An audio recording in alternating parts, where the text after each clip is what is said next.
Essa pessoa aqui, eu vim de verde especialmente para ela, para quebrar o gelo logo, para ela não me encher o saco, entendeu? Mas ela tá adorando me ver de verde e ver algumas coisas aqui no meu cenário, né? É, minha cara é de quem tá adorando ver você de verde.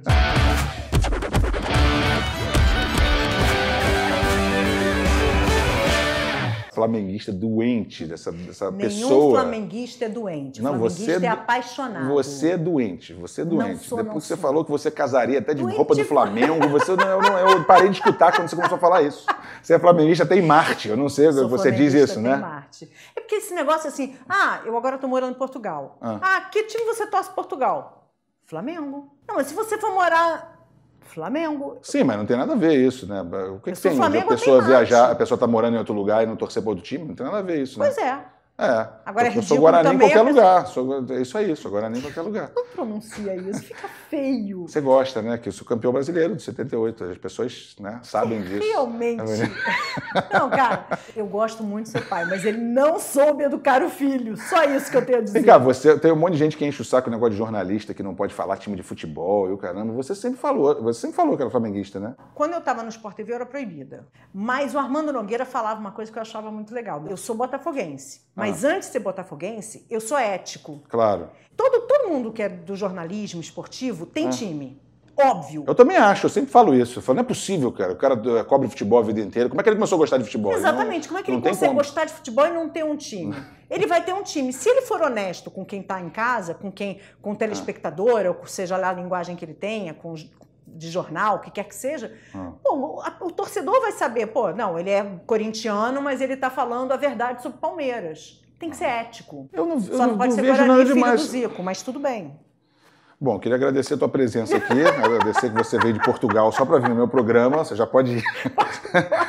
Aliás, você viu aqui hoje, não está aqui a nossa figura Fania, a gente tem que falar da Fania no programa. Ela vai odiar que eu estou falando dela no programa. É verdade. Meu braço direito e até o braço direito e esquerdo. Não, o nosso braço não está aqui, a mulher simplesmente sumiu. Isso é absurdo. Me conta, como é que você virou Flamengo, como é que foi? Desde pequeno, teus pais eram flamenguistas, como é que é a tua história? Não, meu pai e minha mãe não gostavam. E aí um dia, num jogo de futebol, assim, a televisão estava ligada, não estava vendo. De repente, quando eu vi aquela torcida do Flamengo inflada naquele Maracanã que cabiam mais de 100 mil pessoas. Cabiam não, né? Se espremiam mais de 100 mil pessoas. Por 150, 160, eu já fui ver jogo com quase 200. Eu olhei aquilo, Júnior, eu achei aquilo... Olha, até hoje me arrepia, juro por Deus. Era tão bonito aquele grito uníssono, sabe? Aquela coisa forte. E aí eu falei, cara, eu acho que eu quero ser isso. E tinha uma filha de uma amiga da minha mãe que era minha ídola e era Flamengo. Então juntou. Só que eu tive a graça de nascer na era do seu pai, no Flamengo do seu pai. Que tem de gente que diz que é Flamengo. Eu pergunto, por que eu sou Flamengo? Tem uns que dizem que eu sou Zico, né? Tem uns que chegam a esse ponto, mas assim... Eu sou também. Mas ele diz, meu pai diz que quando ele ia jogar nos anos 80, em certos lugares, assim, Goiânia, Recife e tal, a torcida do Flamengo era pequena, não era muita gente. Anos depois, hoje, já tem uns 15, 20 anos que o Flamengo vai jogar nesses lugares e a maior parte do estádio Só que toda essa galera, se você for perguntar, eles começaram a ser Flamengo como? Nos anos 80. A quantidade de Arthur que nasceu depois por causa do teu pai é uma coisa incrível. Isso. Essa idolatria... Júnior, eu me lembro até hoje, eu nunca tive essa coisa de pedir autógrafo, de colar a foto na parede, nunca tive essas bobagens. Mas eu me lembro até hoje, eu fui entrevistar o teu pai com o Armando Nogueira. Então estávamos só eu, o Armando, ficamos ali batendo papo. Aí eu falei pro teu pai que eu era fã dele, que eu era Flamengo e tal. Ele falou, então vamos lá no escritório, foi lá no CFZ. Me deu um livro autografado que eu tenho comigo. No final de semana encontrei teu pai. Teu pai falou assim pra mim, oi Renata. Foi a história que ele lembrou teu nome, que você falou. Caraca, liguei pra minha mãe. Foi, mãe, o Zico sabe o meu nome. É muito maneiro. Você ia muito pra pelada, né? Ver pelada. Adoro ver pelada. Homem engraçado que gosta de ver pelada. Outra coisa, tipo de pelada. Nessa eu não quero. Pois é, você não, mas você gosta de ver pelada de futebol, cara. É muito engraçado isso. Eu gosto. Há muito tempo que eu não vou. Mas eu me divertia, principalmente na resenha. Vocês comentando o que vocês jogaram, vocês precisam se gravar. Se você gravar o jogo e o que vocês disseram que fizeram no jogo... Na pelada, depois do jogo. Tem competição pra ver quem foi o gol mais bonito, um monte de coisa, né? Tem de tudo. Tudo bem, Júnior, mas assim, na boa. Às vezes vocês contam assim, aquela hora eu peguei a bola assim, aí fiz, aí matei. Aí eu fico ouvindo e falo assim, caraca... Eu não vi isso, não. Uma vez o Eduardo Galvão teve aqui, que joga pelada comigo, ator, e a gente estava falando disso.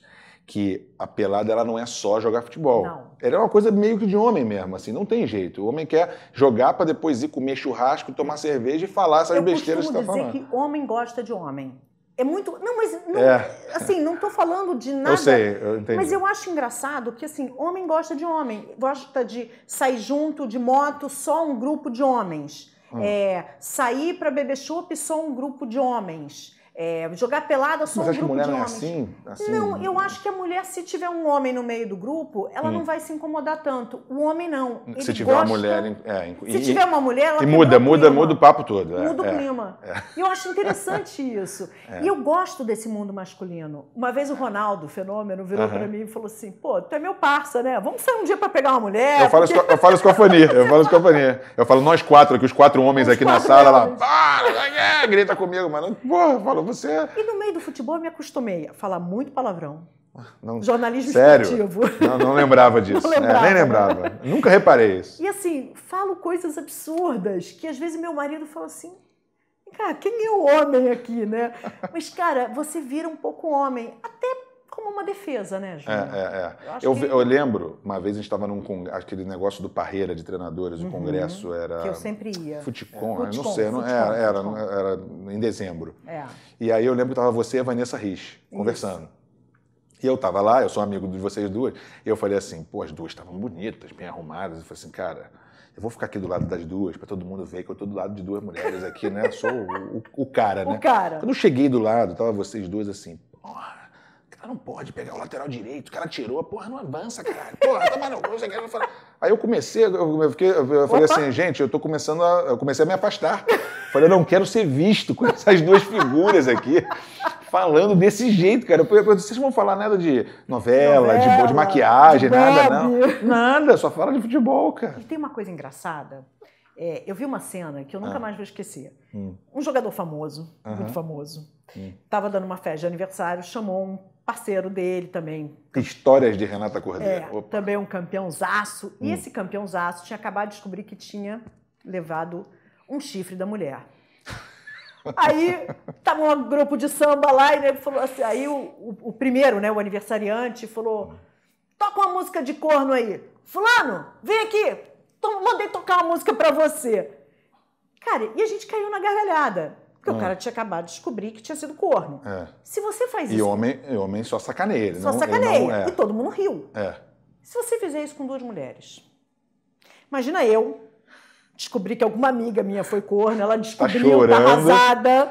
E eu falo assim, gente, toca uma música de corno aí pra fulana. É diferente, né? Não, a gente estava falando aqui no programa que a mulher, às vezes, quando ela vê o homem jogando pelada demais, voltando tarde e tal, aí ela, às vezes, quer inventar um programa para meio que empatar, para mostrar que ela também faz. Só que não tem... Assim, a mulher, ela sai pra jantar com as amigas e tal, não sei o quê, mas não tem uma... A mulher não vai sair 11 horas da noite pra jogar vôlei e depois beber, entendeu? Cara, eu vou te falar conversar, não tem como. Sessão Conselho Feminino. Cara, você tá demais. Incentive seu marido, seu namorado a ir jogar a pelada. Porque ele vai voltar pra casa super feliz, já uma lavada... E vai voltar agradecido, porque você foi a mulher que, em vez de encher o saco dele porque ele vai jogar pelada, você é tão legal que você mandou ele jogar pelada. É verdade. Mas vai falar isso para as mulheres. Mas é uma burrice. Ele vai voltar feliz, ele vai voltar leve, entendeu? Vai voltar todo cheio de amor pra dar. Mas é engraçado, assim, o meu marido não gosta de futebol. Como é que é? Meu marido não gosta de futebol. Tudo ao contrário, né? Daqui a pouco você tá jogando pelada de noite, voltando 2 horas da manhã, e ele, amor, por que você voltou tão tarde assim? Não, lá em casa é muito engraçado, porque meu marido cozinha muito bem, é ele quem faz comida todo dia, eu não sei nem ligar o forno, e eu gosto de futebol. E aí a gente sempre inverteu essas coisas. E aí uma vez teve um jogo... Errado. Teve um Real e Barcelona e Real, que a minha amiga lá de Campinas estava me visitando, a Renata, e a Malu, minha amiga, também estava lá em casa. Ficamos as 3 vendo futebol, xingando, loucas, enlouquecidas. Ele lá fazendo almoço, aí de vez em quando ele ia lá no quarto, falava, na sala de televisão, falava assim, gente, vocês estão xingando muito alto, a gente tem vizinho. Aí eu falei, caraca. Isso é surreal, pelo amor de Deus. Imagina ele entrando na sala e você assim, amor, fala baixo, tô vendo o jogo, entendeu? Traz um salgadinho pra gente aqui, porque não tá dando. É quase isso. Agora ele aprendeu a gostar. O pior disso tudo é que, assim, agora eu vou entrar num outro assunto, mas, assim, tem a ver, porque você é mulher no futebol, tem um monte de mulher, e vocês são apaixonados, parece até que é mais apaixonado pela gente, porque tem aquela coisa por você ser mulher, então você tá ali num ambiente que você... De certa forma, a gente tem que mostrar quem tem, a gente tem que estar o tempo todo provando. É isso que eu ia falar, mas aí como é que você tá vendo isso agora? Esses casos recentes aí de mulheres que o cara vem dar beijo e não sei o quê. Você deve ter passado por isso o tempo todo, porque até numa bate-papo que nem eu tô tendo com você aqui, anos atrás, se fosse um outro cara aqui, ele ia estar, tipo, falando contigo, mas meio que diminuindo, ironizando, tipo assim, aí você fala uma opinião, fala, tal, tipo, como se você, né, sua burra, não sabe nada e tá falando. Deve ter isso, né? Você deve ter passado por isso no início, né? Muito. Não, no início não, até o fim, quer dizer... E tem umas coisas, Júnior, que assim, você vê homens carecas, barrigudos, falando de futebol. Você vê alguma mulher na televisão que não seja minimamente bem bonita falando de futebol? Não vê. Então, assim, são coisas muito diferentes. O tratamento é muito diferente. Eu já tive um atacante do Corinthians, que nem sei para que lado foi, que passou a mão no meu peito. E, assim, na primeira vez, por ingenuidade, eu achei que ele tinha... Porque ele veio tocar no meu braço para se despedir, eu achei que ele tinha resvalado. E a segunda vez que eu encontrei com ele... Você quis acreditar que era isso, né? Tipo, porque você acha tão inacreditável, tão infantil, tão imbecil um ser humano, né? Passar a mão no seu peito, assim, que você não acha que uma pessoa de verdade, um homem de verdade vai fazer isso. E aí, a segunda vez, eu tava com um casaco, assim, por cima, e ele botou a mão por dentro do casaco. O mesmo cara? O mesmo cara, um atacante do Corinthians. Gente, eu tive tanto nojo desse homem, tive tanto nojo. Teve um diretor há pouco tempo que falou alguma coisa para uma repórter também, tipo assim, você é mulher, não entende nada, alguma coisa assim. Tanto homem que não entende também, que fala um monte de besteira. Já falou isso pra mim, que botou uma situação bem complicada. A gente estava no ar ao vivo e o cara falou, não, você como torcedora... E aí depois eu falei para ele, olha, eu não tô aqui como torcedora, eu tô aqui como jornalista. E o Mauro Betti, inclusive, foi uma das pessoas que é um cara sensacional, eu adoro o Mauro Betti. O Mauro Betti e René Simões estavam perto e meio que tentaram me defender, enfim.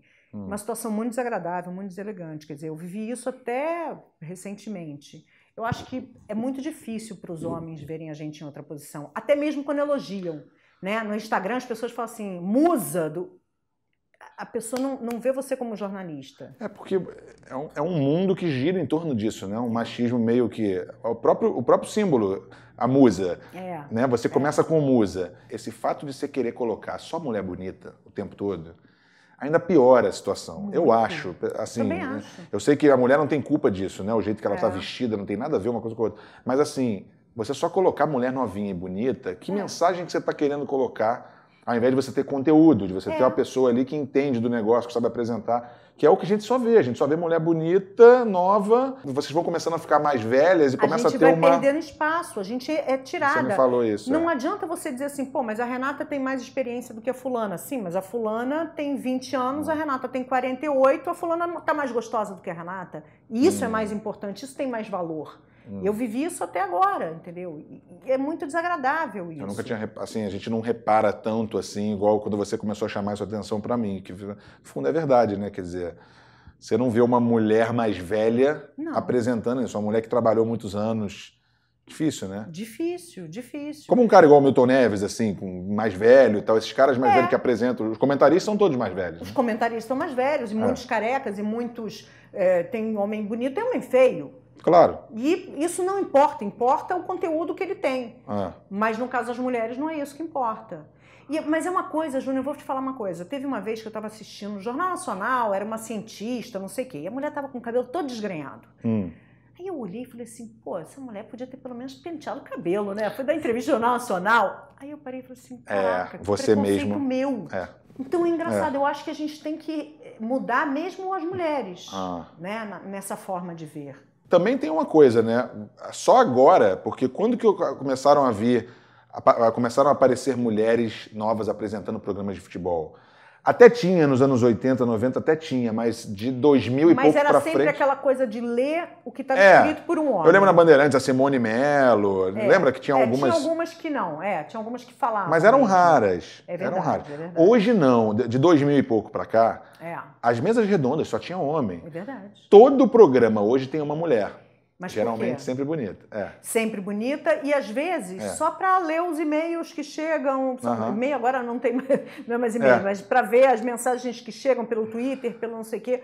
Basicamente o papel dela é esse. Às vezes ela consegue falar uma coisa ou outra. Não, mas o que eu estou querendo dizer é o seguinte: quando elas começaram a aparecer num certo ponto, como é muito recente, essas mulheres que envelheceram é a primeira leva de mulheres que entendiam de futebol que está envelhecendo. Talvez seja uma coisa para se repensar, né? Porque assim, você tem um monte de mulher, Renata Fãs, pessoas conhecidas que apresentam programas há muito tempo, que elas daqui a pouco vão chegar numa certa idade, só que elas trabalharam com futebol praticamente a vida inteira. Não é? E é a primeira leva de mulheres assim mesmo. Eu trabalhei com esporte, com futebol, desde 96. Então. A gente está em 2018. Então. E eu perdi espaço por conta da minha idade, eu não tenho a menor dúvida disso. Você acha que incomodava também quando você queria dar a tua opinião? Eu acho que poucos colegas tinham essa visão. Que você era apresentadora, mas chega uma hora que você também quer muito tempo ali de casa. E eu acho que eu tinha, em alguns momentos, essa ansiedade, que eu tinha que provar que eu sabia do que eu estava falando. E é uma pena, porque eu acho que, às vezes, o homem não fica mais natural nesse sentido. Porque, em princípio, você é homem, logo você entende de futebol, pelo menos no Brasil. Então, assim, para as pessoas era um pouco difícil. Mas eu acho engraçado que os colegas, de maneira geral, tinham uma aceitação melhor do que alguns chefes. E assim, tem uma coisa, Júnior, que eu não tenho a menor dúvida de que eu seguro a peteca, vamos dizer assim. Quando a gente perdeu os amigos lá no acidente da Chapecoense, foi a coisa mais trágica que já me aconteceu na vida profissional. Para mim também. Para qualquer um de futebol, acho que foi a coisa mais... Foi muito difícil. Eu fui a única mulher que colocaram no ar ao vivo na bancada. Então, assim, eu não tenho dúvida de que a escolha da chefia se deu porque sabia que num momento difícil eu tenho como segurar. Você teria capacidade de não só conduzir o programa, conduzir a situação, né? Hoje está muito mais difícil para o jornalista, porque você não fala com o jogador, você fala com o assessor do assessor. Com o assessor do assessor. É muito chato isso. Eu ainda peguei uma época que você falava com o jogador, que você batia papo com o jogador. E aí eu também falo que por isso também que eu virei menino. Não, e você cultivou essas amizades hoje. Todos os jogadores, muitos gostam de você, bate papo. Quando eu vou lá no jogo do teu pai... Fala o Renato, parceiro, Renato, né? Renato. Quase isso. Renato Cordeiro. Por aí. Mas eu vou lá no jogo do teu pai, eu entro no vestiário e fico lá conversando. Você senta no banco de reservas. Teve um dia quase que eu chamei você pra entrar. Eu falei, só falta botar roupa aqui. Mas eu me dou muito bem com esses meninos, cara. São os meus meninos, assim. Djalminha, essa galera. Só gente tranquila, né? Djalminha, Roberto Carlos, Ronaldo, só cara tranquilo, que nunca bebeu, nunca precisou Ricardo Rocha, só nego sério, entendeu? Gente séria. Agora, você falou do negócio ao vivo. Você fez ao vivo a vida inteira. É muito programa ao vivo. Muito mais gostoso do que fazer gravação. Mas eu suponho que tem um ritmo para isso, para você pegar isso aí. Porque você deve passar por cada situação meio... Meio. Eu passei por uma situação numa Olimpíada em que correram, Renata, corre pro estúdio que a narração caiu o áudio do cara que estava dentro lá junto do tatame, você vai narrar judô. Eu não entendo de judô para narrar judô, né? Mas assim, você vai no ímpeto de ajudar a empresa. Aí eu fui correndo. Aí quando eu olhei, cadê a imagem? Não tinha imagem. Aí eu falei, caraca, não tem imagem. Vai entrar no ar. Eu falei, mas eu não tenho retorno de imagem. Eu tava cega. Aí o cara falou assim, eu te falo pelo ponto. Então o cara foi falando, não aparecia meu rosto. E eu falava assim, tá aí o judoca brasileiro, fulano de tal... entrando no tatame, aí o cara, começou a luta. Você está vendo aí? Começou a luta. E, cara, eu tentando ali, mas eu não via nada, Júnior. Você imagina você narrar uma luta? Não consertaram, não? Você não pegou a imagem para você? Não peguei a imagem. Graças ao bom Deus, o narrador apareceu lá e aí continuou narrando a luta. Caraca, inacreditável. No 7-1 você estava onde? Naquele nosso fatídico 7-1. Você estava trabalhando? Sorte a sua, né? Sorte a minha. Nossa, o que eu vi de gente chorando, pelo amor de Deus. Porque todo mundo lembra, né? Aquela coisa que daqui a 30 anos a pessoa vai lembrar onde estava no 7-1. Todo mundo lembra disso. O da Chape, engraçado também, né? Eu me lembro que eu tinha escrito, eu perguntei, eu falei, nossa equipe já foi? Já. E aí eu perguntei e escrevi. Nossa equipe já está lá para receber a equipe da Chapecoense, não sei o quê, nossos companheiros já estão lá para receber a equipe da Chapecoense. E aí alguém me falou assim, não, porque eles estão no voo. Eu falei, gente, então muda lá que eu escrevi e dei informação errada para eu poder ler no jornal. E aí, no jornal, eu falei, nossa equipe foi junto e tal. E a última imagem, a gente tem o PJ e o Vitorino Sherman falando, a gente vai entrar ali naquele portão. E até hoje é difícil. Você se emociona, né? Nós perdemos 6 colegas da Fox Sports, mas 4 amigos muito próximos, né?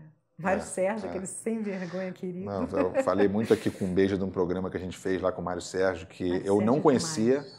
E aquele programa foi épico e tal, e a gente saiu dali, eu fui batendo papo com o Mário Sérgio no estacionamento. E ele é divertidíssimo, E ele é muito divertido, muito divertido. Eu já vi aquele jogador de São Caetano que morreu uma vez no campo, e eu lembro de eu ter me emocionado em casa, porque é uma coisa assim, você vê morte e acidente, um avião qualquer caiu e tal, não sei o quê, você fica triste por todo mundo. Mas eu não sei porquê, eu não conhecia o cara do São Caetano, e muitos da Chapecoense eu não conhecia, muitos, alguns eu conhecia. Tinha um amigo meu, jornalista, o Guilherme, que estava lá no voo. Só que por ser futebol, por estar numa situação que eu poderia estar, ou meu pai pudesse estar, ou meus melhores amigos pudessem estar, eu acho que dá uma... Toca. Aquilo ali foi a maior tristeza no futebol na minha vida. Eu fiquei 3 dias que eu não conseguia, assim, foi muito triste. E assim, os 4, por acaso, eu tinha convivência de 20 anos. O Mário Sérgio, Deva... O Sherman era flamenguista. E o PJ eram pessoas que eu tinha muita convivência. Então, não eram pessoas... E eu falei isso até no Instagram, assim, eu queria contar para as pessoas o quanto eles eram tão legais, não só no vídeo, não só como profissionais. Eles eram pessoas muito queridas. E para mim foi muito absurdo, assim, o Vitorino, quando chegou uma hora, o nosso repórter lá na Fox falou, eu não consigo mais falar. E aí a gente estava no ao vivo e eu narrei o enterro do Vitorino Sherman. Num dia que eu fui a 2 velórios de 2 amigos... E só não fui no terceiro porque não deu tempo. Porque se eu fosse no terceiro, eu não voltava para a televisão a tempo de entrar no ar ao vivo. O Guilherme jogava comigo, a gente tinha o nosso time Nova Geração, né? Então, a gente jogava junto desde pequeno. E depois que ele virou jornalista, acho que ele trabalhou no Lance, não sei, ele estava no Globo.com, se não me engano. E de vez em quando a gente se falava, porque ele, futebol, né? Tá sempre encontrando e tal. Foi meio que um choque, assim, porque os próprios jogadores, o primeiro cara que eu pensei na hora... sem sacanagem, foi o Neto, zagueiro, porque ele era do Guarani e na final do Paulista ele era o capitão do Guarani. Então, assim, eu pensei na hora do Neto. Então, na internet, eu estava vendo e eu vi os sobreviventes, eu falei, cara, não acredito, cara, morreu. Aí depois que eu fui saber do jornalista. E aí, uma hora depois, resgataram um cara, um zagueiro. Eu falei, não acredito, cara, me arrepio. Eu falei, é o Neto. Falei, cara, inacreditável, fiquei até arrepiado. Ele veio no meu Jogo das Estrelas agora, no ano passado. Quer dizer, e aí veio também o filho do presidente da Chapecoense que veio. A gente fez uma homenagem linda pra eles, foi bem legal. Bom, mudar de assunto, senão só pra você parar de chorar. E agora, não sei se você vai voltar a chorar, porque eu quero falar do Milton Neves.